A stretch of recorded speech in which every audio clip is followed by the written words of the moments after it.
State bank रवा साल की पहली मॉनेटरी पॉलिसी का ऐलान कुछ देर बाद करेगा। मॉनेटरी पॉलिसी कमेटी इजलास में शरह सूद में मुमकिन कमी या बराबर रखने का फैसला किया जाएगा। इस वक्त शरह सूद 10.5% है। स्टेट बैंक शरह सूद में 25 से 50 बेसिस पॉइंट्स कमी कर सकता है।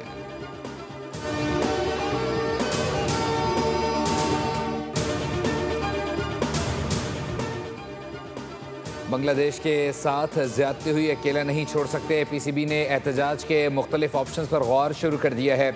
चेयरमैन पीसीबी मोहसिन नकवी की पीएसएल वर्कशॉप में गुफ्तगू। बोर्ड हुक्काम और साबिक खिलाड़ियों से मुशावरत की। T20 वर्ल्ड कप में शरीक होने की सूरत में पीसीबी ने एहतजाज के मुख्तलिफ ऑप्शन पर गौर शुरू कर दिया। ज़राए के मुताबिक पहले ऑप्शन में बांग्लादेश से इजहार यकजहती के लिए खिलाड़ी स्याह पट्टियाँ बांध कर शिरकत कर सकते हैं। दूसरा ऑप्शन यह है कि कौमी टीम भारतीय रवैये पर भारत के खिलाफ 15 फरवरी को होने वाला मैच का बायकॉट करे। तीसरे ऑप्शन में T20 वर्ल्ड कप में हर मैच की जीत को बांग्लादेश क्रिकेट फैंस के लिए वक्फ किया जाए। T20 वर्ल्ड कप में शिरकत और एहतजाज के मुख्तलिफ ऑप्शन का हतमी फैसला वज़ीर आज़म करेंगे।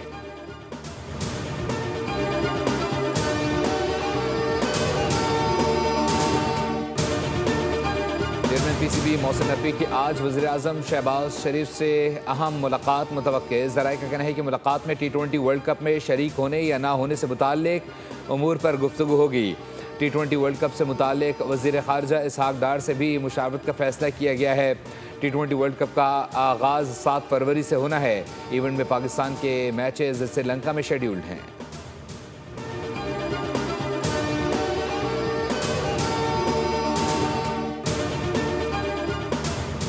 वज़ीर आला सिंध सैयद मुराद अली शाह ने कुरंगी कॉजवे पुल का इफ्तिताह कर दिया। पुल को 6135 मिलियन रुपए की लागत से तैयार किया गया है। जदीद कुरंगी कॉजवे पुल 26 मीटर चौड़ा और 1.4 किलोमीटर लंबा है। मीडिया से गुफ्तगू में वज़ीर आला ने कहा, साने गुल प्लाजा से मुताल्लिक 3 चीज़ों को सामने लाऊंगा। मुतासरा दुकानदारों को मुफ्त दुकान और कारोबार शुरू करने के लिए 5 लाख इमदाद देंगे। जान का अजाला कोई चीज़ नहीं। लवाहिकीन के गम में बराबर के शरीक हैं।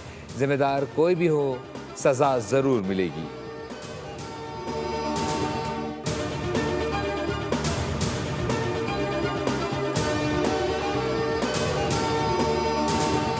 गुल प्लाजा में सर्च ऑपरेशन मुकम्मल करने का ऐलान। ज़िला इंतज़ामिया ने मुतासरा इमारत को सील कर दिया। आतिशज़दगी से मुतासरा इमारत का मलबा हैवी मशीनरी से हटाने का काम जारी।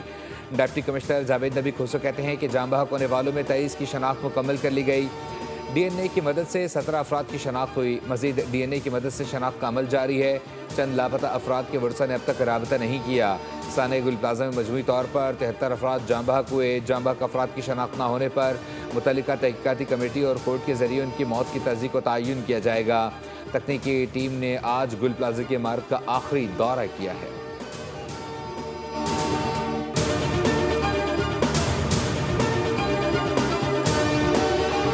की बेसमेंट के रास्तों पर ताले लगे पाए गए। इब्तदाई तहकीकात के मुताबिक आग बेसमेंट में लगना शुरू हुई। साने गुल प्लाजा की तहकीकात में अहम इंकशाफ। रेस्क्यू टीमों ने वीडियोज़ और दीगर शवाहिद से आला हुक्काम को आगाह कर दिया। इमारत में सर्च एंड रेस्क्यू टीमों ने मुआयना मुकम्मल कर लिया। आग से 1200 दुकानें मुतासर हुई। एक हिस्सा ज़मीन बोस हुआ।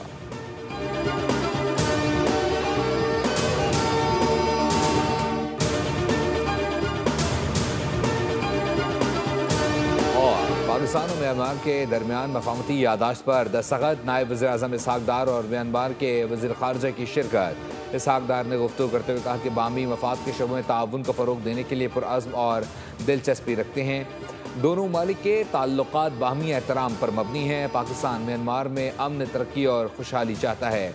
वज़ीर ख़ारजा म्यांमार ने कहा, पाकिस्तान के साथ ताल्लुक़ात को अहमियत देते हैं।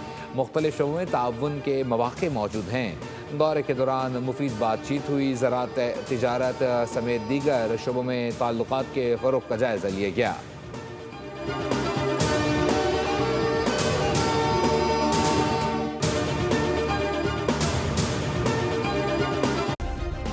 सब्सक्राइब करें और बेल दबाएं ताकि कोई खबर रह न जाए।